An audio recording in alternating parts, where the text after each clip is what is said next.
great for her. Here is Elaine Thompson, won the Jamaican 100 title a couple of weeks ago. She won in Lausanne as well this year with 10.93. She's in wonderful form.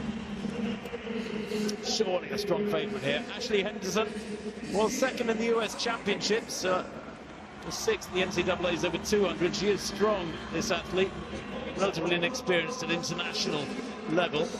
Bianca Williams, well, Commonwealth bronze medalist back in Glasgow in 2014 at 200.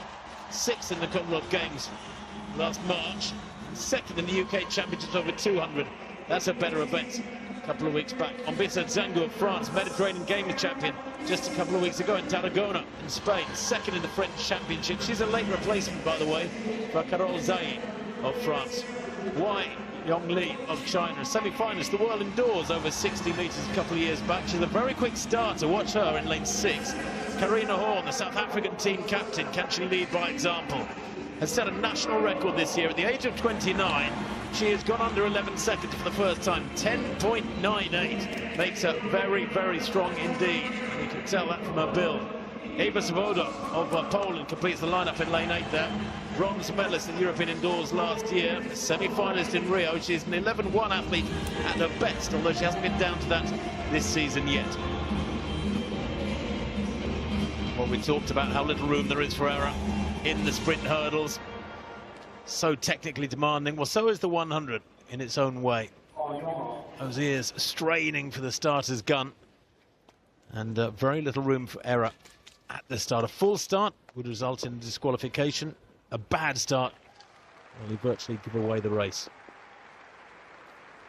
Kwai of Germany in 1. Elaine Thompson, the Olympic champion from Rio, goes in lane 2. Ashley Henderson of the USA 3. Bianca Williams of Great Britain in 4. Then in lane 5, Ombissa Zango of France. Wai of China 6. Karina Horn there, second away from the camera of South Africa in 7. And Swoboda of Poland in lane 8. Away this time, really good start there from Bianca Williams, but going strongly now is Ashley Henderson.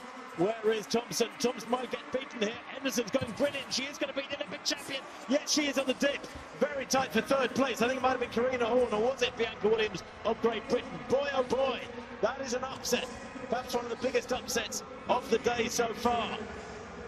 Ashley Henderson of the USA takes that one. She was second in the US Championship. She has run 10.96 this year. Thompson 10.93. So on paper they look evenly matched, but I would have put my money on Thompson for that one. I don't know about you, Catherine Merry. 11.07, the official winning time, with 0 wind for Henderson, but there was very little in it. 11.07 to 11.09. She defeats the Olympic champion and maximum points for the USA. Yeah, world ranking wise, Ashley Henderson sits 1 place below Elaine Thompson, who's the world number 6 this year. But that was a good run by the American. Keep an eye on her. Elaine number 3, she got a good start, as did Williams of Great Britain and Northern Ireland. But what Elaine Thompson has got sometimes and hasn't got at others is that gear change now at 60 metres. She didn't have it here today. She wasn't going to catch Henderson. And again, for me, Elaine Thompson's one of those athletes that she's going to come out and run 10.8, or she's going to come out and just run under 11 seconds. It doesn't sound like a big difference, but that's what wins races and what comes second and third. You remember Elaine Thompson at the World Championships last year, Tim? 10.8 in her semi-finals. Easy as you like. Came to the final and came 5th. That's a big win for the American there, and a good win as well, and good points. It is. You know what? The USA hadn't won an event all night until about 15 minutes ago. Then they win 2 in a row on the track. The men's 800 through Clayton Murphy. The women's 100-meter race at the 2018 World Cup Championship delivered one of the biggest surprises of the competition. Ashley Henderson of the USA emerged victorious, defeating the Olympic champion Elaine Thompson from Jamaica. Henderson clocked 11.07 seconds, edging out Thompson, who finished in 11.09 seconds. This unexpected result highlighted both the competitiveness of the event and the fine margins that separate the world's best sprinters. Elaine Thompson entered the race as the favorite, having recently won the Jamaican national title and securing a Diamond League victory in La Chaux-de-Fonds with a time of 10.93 seconds. Renowned for her ability to accelerate in the final stages of a race, Thompson was expected to unleash her signature late surge. However, on this occasion, she appeared to lack her usual sharpness, failing to shift gears at the critical 60-meter mark. This uncharacteristic struggle prevented her from closing the gap on Henderson, who maintained her strong form and secured a remarkable victory. The defeat marked a rare setback for Thompson, raising questions about her consistency and ability to dominate in high-pressure situations. Henderson, who finished second at the U.S. Championships earlier in the season, showcased her potential on the international stage with an outstanding performance. Despite her relative inexperience at this level, she demonstrated remarkable composure, executing her race strategy flawlessly. Her ability to hold off an Olympic champion under immense pressure proved that she belongs among the elite sprinters in the world.